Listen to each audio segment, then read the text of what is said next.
میں ہوں حیدر وحید اور میں ہوں معز جعفری اور آپ دیکھ رہے ہیں ایجنڈا 360۔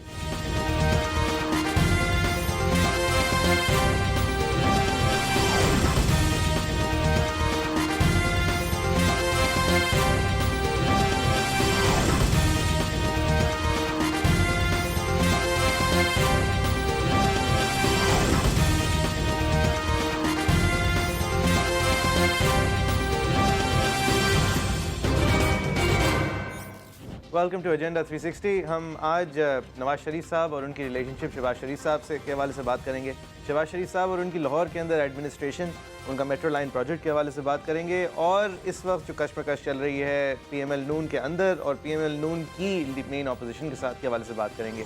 لیکن ہم اپنی پہلی سیگمنٹ اس بین الاقوامی پریشر کی وجہ سے کے حوالے سے بات کریں گے، جو کہ ڈونلڈ ٹرمپ صاحب نے جس طرح ان کی اب روایت بن چکی ہے، اعلیٰ صبح اٹھ کے یا اٹھنے سے پہلے ارلی آورز کے اندر انہوں نے پاکستان کے حوالے سے اپنے خیال کا اظہار کیا۔ یہ کہا کہ پاکستان کو ہم اربوں ڈالر دیتے ہیں۔ یہ دوسری ٹویٹ ہے جو آپ دیکھ رہے ہیں۔ پہلی ٹویٹ ان کی یہ تھی کہ ہم پاکستان کو 33 بلین ڈالر 33 ارب ڈالر دے چکے ہیں پچھلے 15 سالوں میں، اور انہوں نے ہمیں جھوٹ اور مکاری کے علاوہ واپس کچھ نہیں دیا۔ جو افغانستان کے اندر دہشت گرد ہیں ان کو یہ سیف ہیون اور پناہ گاہیں دیتے ہیں، اور ہم یہ آئندہ نہیں کریں گے۔ اس کے بعد ڈونلڈ ٹرمپ کیونکہ ایک دفعہ بات کر کے خوش نہیں رہتے، انہوں نے اس کے بعد پھر جو ٹویٹ کی وہ پھر اب آپ کی اسکرین سے پہلے چل چکی ہے کہ ہم نہ صرف یہ کہ ہم پاکستان کو اربوں ڈالر دے چکے ہیں اور انہوں نے ہمیں جواب میں کچھ نہیں دیا، لیکن ایسے اور بھی بہت سارے ممالک ہیں، اور پھر ہمیں انہوں نے کمپیئر کیا فلسطین کے ساتھ۔ ٹرمپ صاحب کی ذہنی توازن کس طرح تھا اس شام، اس کا جائزہ اس طرح لگایا جا سکتا ہے کہ انہوں نے اس دن نارتھ کوریا، شمالی کوریا کے حوالے سے بات کرتے ہوئے انہوں نے کہا کہ نیوکلیئر بٹن کہ انہوں نے کم جونگ ان جو کہ وہاں کے ایک ڈسپوٹک ڈکٹیٹوریل لیڈر ہیں، ان کی طرف سے ایک کامنٹ سامنے آئی تھی، کیونکہ نارتھ کوریا نے اپنا تقریباً سارا جی ڈی پی جو ہے اپنے لوگوں کو بھوکا رکھتے ہوئے اپنے نیوکلیئر پروگرام کے اوپر لگا دیا ہے، اور یہ ان کے لیے ایک بہت بڑی نیشنل کانورزیشن ہے ان کا نیوکلیئر پروگرام۔ تو اس حوالے سے ان کے ڈکٹیٹر صاحب نے فرمایا تھا کچھ اس طرح کہ نیوکلیئر بٹن میری ڈیسک پہ ہر وقت ہوتا ہے۔ اس کا جواب دنیا کا سب سے طاقتور ترین آدمی یعنی کہ president United States of America نے اس طرح دیا کہ اس کی بھوکی اور ڈپلیٹڈ رجیم کو کوئی سمجھائے کہ میرے پاس بھی نیوکلیئر بٹن ہے، وہ نیوکلیئر بٹن جو ہے وہ بڑا بھی ہے اس کی نیوکلیئر بٹن سے اور زیادہ طاقتور بھی ہے، اور میرا نیوکلیئر بٹن چلتا بھی ہے۔ کسی بھی سنجیدگی سے اگر دیکھیں تو یہ ایک نیوکلیئر ایلیویشن آف تھریٹ تھی۔ یہ ایک ڈکٹیٹر کو اکسایا جا رہا تھا، ایک ایسے آدمی کو اکسایا جا رہا تھا جو واقعی میں کوئی غیر متوازن حرکت کر سکتا ہے، لیکن یہ ڈونلڈ ٹرمپ کا اب طریقہ اور رواج بن گیا ہے ان کے پچھلے سال میں۔ اور پھر حیدر وحید صاحب، یہ ڈونلڈ ٹرمپ کے حوالے سے ایک کتاب نکل رہی ہے، کافی سنسنی خیز ہے۔ اس کے اندر جو کامنٹس ہیں وہ ان کی پریکرسر آرٹیکلز نیو یارکر میں بھی چھپے ہیں، نیو یارک ٹائمز میں بھی چھپے ہیں۔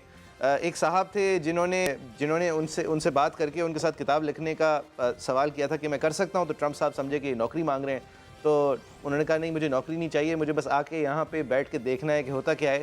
تو کچھ ہوا اس طرح کہ سب لوگ ان کے بارے میں بھول گئے، تو ان کو ایکسیس اس طرح ملا ان صحافی کو کہ وہ بیٹھے رہتے تھے باہر، اور جو لوگ آتے تھے اور جاتے تھے ان کو اوور دا ایئر انہوں نے دیکھا۔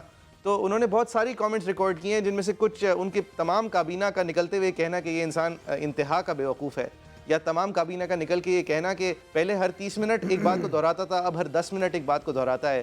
مطلب بہت دلچسپی سے پڑھی جائے گی یہ کتاب، لیکن ایک پاکستان ہوتے ہوئے اگر ایک انسٹیبل آدمی، فنڈامنٹلی انسٹیبل آدمی اس طرح کی باتیں کر رہا ہے تو ہم کتنی سنجیدگی سے لیں؟ میرے خیال سے سنجیدگی سے تو ہمیں لینا پڑے گا، کیونکہ وہ اس پوزیشن میں ہیں، اور انہوں نے جو کہا ہے پاکستان کے حوالے سے کم وہ بہت کنسسٹنٹ ہے ان کے رویے اور ان کے پری الیکشن سلوگن کے حوالے سے کہ وہ امریکہ کا ہر پیسہ جو دوسرے ممالک کو جاتا ہے، چاہے ٹریٹیز کے ذریعے یا امداد کے ذریعے، اس کا اثر نو جائزہ لیں گے۔ تو اس میں کوئی عجیب بات نہیں تھی۔ عجیب بات یہ ضرور تھی کہ انہوں نے ایران میں ایرانی لوگوں کی جو پروٹیسٹ ہے وہاں عوامی باتیں کرنا شروع ہو گئے، اور وہ ان کے منہ سے ذرا کچھ عجیب سی لگتی ہیں۔ پاکستان کے حوالے سے یہ بہت ایکسپیکٹڈ تھا میرے خیال سے، اور آئندہ کا جو ہم پس منظر دیکھ رہے ہیں جیو پولیٹیکل، جہاں پہ ہو سکتا ہے کہ امریکہ کی الائنس زیادہ بھارت کے ساتھ ہو، جبکہ سی پیک یہاں انفولڈ ہو رہا ہو، تو I think this is nothing in expected. مجھے بڑا تعجب ہوگا اگر پاکستان کی اسٹیبلشمنٹ ایکسپیکٹ نہیں کر رہی کہ جو یہ امداد ہے یہ ختم ہی ہونی تھی، اور کم سے کم عارضی طور پہ میں نہیں سمجھتا کہ دس از ان اینی وے شیپ اور form the end of the Pakistan American alliance completely. میں نے یہ مائیکل وولف کی ایک میں کانفرنس میں تھا سال کے بیچ میں ان دا سمر, تو ان کو بلایا گیا تھا کیونکہ ان کو یہ ایکسیس تھا اور سارے صحافیوں کو پتہ تھا کہ ان کو ایکسیس ہے, تو انہوں نے بہت زیادہ ٹرمپ کا ساتھ دیا تھا, بہت زیادہ پرو ٹرمپ باتیں کی تھی, اور میرے خیال سے آج مجھے سمجھ آتی ہے کیوں کی تھی, کیونکہ ان کو اپنا ایکسیس ریووک نہیں کروانا تھا. ان کو سمجھ آ گئی تھی یہ کس طرح کا آدمی ہے. اور I am looking forward to this book. یہ آرٹیکلس بھی دلچسپ ہیں. ہمارے پاس اس حوالے سے کامنٹ کرنے کے لیے جوائن کیا ہے مشرف زیدی صاحب نے. الف اعلان کے ہیڈ ہیں, پاکستان کے اندر تعلیم کے کام کر رہے ہیں. اس سے پہلے انہوں نے فارن پالیسی, فارن منسٹری میں ہمارے ملک کی خدمت کی ہے. مشرف صاحب بہت شکریہ. سر یہ کافی دلچسپ مراحل ہیں ہماری فارن سٹوری کے حوالے سے. How do you see it? دیکھیے, میں سمجھتا ہوں کہ شاید پاکستان وہ واحد اور بالکل منفرد ملک ہے جہاں پہ پورا امریکہ اپنے پریزیڈنٹ کو پاگل کہہ رہا ہوگا, لیکن جب وہ پاکستان کے بارے میں کوئی پاگل پنے والی بات کرے گا تو سب اس کے ساتھ مل جائیں گے. یہ اس کی بہت لمبی ایک کہانی ہے اور ایک پس منظر ہے جس میں ہمیں یہ یاد رکھنا پڑے گا کہ پچھلے 16 سال سے بے عزتی کے علاوہ امریکہ کو حاصل کچھ نہیں ہوا افغانستان میں. اس بے عزتی کا سارا جو خمیازہ جو ہے بھگتوانے کے لیے بجائے وہ خود اس کی ذمہ داری لیں, وہ چاہتے ہیں کہ کوئی آسان اس کی ذمہ داری لینے والا ان کو مل جائے. اور کیونکہ پاکستان کی اپنی پالیسیاں اور اپنے فیصلے جو ہیں وہ بھی ان میں بھی کافی میں سمجھتا ہوں پاگل لوگ ٹرمپ جیسے شامل رہے ہیں ماضی میں, تو اس کی جو اوپننگ ہے, جو اسپیس پاکستان نے دی ہوئی ہے دیگر ممالک کو, لیکن خاص طور امریکہ کو, اس کا ایڈوانٹیج لیتے ہوئے اگر وہ کچھ کہتے بھی ہیں تو بہت سارے ایسے ممالک ہیں جو اس بات کو دیکھ کے کہیں گے کہ ہاں یہ بالکل ٹھیک ہو رہا ہے, کیونکہ واقعی پاکستان نے افغانستان میں صرف برا کیا ہے, بھلا کچھ نہیں کیا. تو ہمیں یہ لیکن آپ میں کم سے کم جسٹ بیکاز ایک رویہ اور ایک طریقہ اور ایک اپروچ ہے ٹرمپ صاحب کی, بٹ جس منصب پہ وہ فائز ہیں وہاں سے کوئی بھی چیز سر لائٹلی نہیں لی جا سکتی. اور اگر تو وہ پاگل ہیں جس طرح کے معیز نے شاید ذکر کیا کہ وہ ہو سکتے ہیں, تو پھر تو ہمیں اور پریشان ہونا چاہیے. لیکن آپ نے جو بات کی اس سے ذرا پریشانی کم ہوتی, کیونکہ آپ کہہ رہے ہیں کہ اصل میں ان کو بھی پتہ ہے کہ کون کتنا ذمہ دار ہے, اصل میں صرف اسکیپ گوٹ بنانا ہے. اور یہ پروبیبلی آپ کہیں گے کہ امریکن پبلک کے لیے ایک امریکہ کے لیے جو ہے وہ فیس سیونگ ہے اور دیٹس اٹ. تو بیسکلی ریٹرک کے علاوہ یہ کچھ نہیں ہوگا, پھر مطلب امداد بند کر دیں گے, اس کے علاوہ کچھ نہیں ہوگا. جی نہیں, اگر میری بات سے یہ کمیونیکیٹ ہوا ہے تو میں اپنی بات کو ذرا زیادہ کلیئرٹی کے ساتھ کر لوں. پاکستان کو اس وقت بہت زیادہ پریشان ہونا چاہیے اور ہمیں یہ سوچنا چاہیے کہ ایک ملک کو جس کی ہم نے اتنی مدد کی ہے, جس کی وجہ سے ہم نے خود کافی چیزیں بھگتی ہیں, اب وہ اس طرح سے بات کر رہا ہے جس طرح ایک زمانے میں انڈیا کے ایجنٹ جو ہے بات کیا کرتے تھے جو امریکہ میں بیٹھے. پریکٹیکلی امریکہ کر کیا سکتا ہے, آپ کے خیال سے کیا کرے گا؟ دیکھیے, پچھلے ہماری طرح نہیں امریکہ کا اگر پاگل صدر بھی کوئی بات کرتا ہے تو پورا سسٹم اس کو بیک کرتا ہے. تو سب سے پہلے تو انہوں نے سب سے پہلے ان کے دفتر خارجہ نے ایک لسٹ ہوتی ہے ریلیجس فریڈمز کی, اس کی واچ لسٹ پہ, اسپیشل واچ لسٹ پہ ڈال دیا پاکستان کو. اس کی کوئی ایسا پریکٹیکل امپلیکیشن نہیں ہے, لیکن جن ممالک میں اب پاکستان کا شمار ہوگا ان ممالک میں مطلب کوئی اچھی چیز کبھی نہیں ہو رہی ہوتی اور ان کا کوئی اچھا امپریشن نہیں ہے, اور ان ممالک کے لیے ناممکن ہے کہ وہ اچھے ریٹ پر, اچھی شرح پر گرو کر سکے, کیونکہ جتنے بینک ہیں, جتنے دیگر اس طرح ٹھیک ہے, وہ as a measure of suspicion دیکھتے ہیں. اور مشرف زیدی صاحب یہ بھی ایک دلچسپ چیز ہے کہ نیو یارک ٹائمز جیسے بہت زیادہ رسپیکٹیبل اخبارات کے اندر بھی جب اسٹیبلشمنٹ کی ویو پوائنٹ آنا شروع ہو جائے امریکن اسٹیبلشمنٹ کی بین الاقوامی تعلقات کے حوالے سے, تو پھر یہ اس بات کی عکاسی ہوتی ہے کہ ایک ٹرمپ نہیں بلکہ ایک پورا ایگزیکیوٹو جو ہے اس نے آپ کے حوالے سے فیصلہ کر لیا ہے. اور یہی ہوا کل کے ٹائمز میں, اس کا آرٹیکل ختم اس طرح ہو رہا تھا کہ بائی دا وے آپ کو پتہ نہیں ہوگا لیکن پاکستان وہ ملک ہے جہاں پہ سعودی عربیہ کے ساتھ ملنے کے بعد ملیٹنٹ اسلام کا بہت زیادہ دخل ہو گیا ہے, اور اب وہ ملک جو ہے اس کی گراسپ آہستہ آہستہ اپنے اوپر کمزور ہو رہی ہے. مطلب امریکہ کا اس پوری چیز کے اندر انفلوئنس کو بلیچ کر کے یہ اوپینین اگر سامنے آ رہا ہے تو اٹ شوز کہ چاہے ٹرمپ کا ہاتھ استعمال ہونا تھوڑا اوور دا ٹاپ تھا, لیکن the Americans have made a decision.